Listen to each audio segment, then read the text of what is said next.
ఒకప్పుడు పచ్చని అడవిలో ఏనుగు, మొసలి, జిరాఫీ ముగ్గురు మంచి స్నేహితులుగా కలిసి సంతోషంగా జీవించేవారు. ఒక రోజు అడవిలో వాళ్ళ ముందే ఒక జాదూయి చిరాగ్ కనిపించింది. ఆ చిరాగ్ నుంచి ఒక జిన్ను బయటకు వచ్చాడు. వాళ్ళను చూసి చిరునవ్వు నవ్వాడు.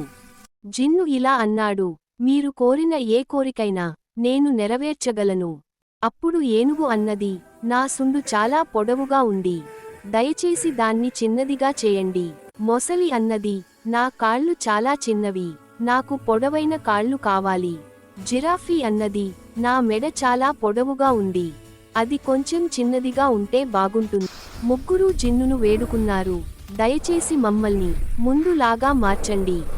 జిన్ను మరోసారి మంత్రం చదివాడు. ముగ్గురూ తమ అసలు రూపంలోకి మళ్లీ మారిపోయారు. అప్పుడే వాళ్లకు అర్థమైంది, ప్రకృతి ఇచ్చినదే మనకు మంచిది.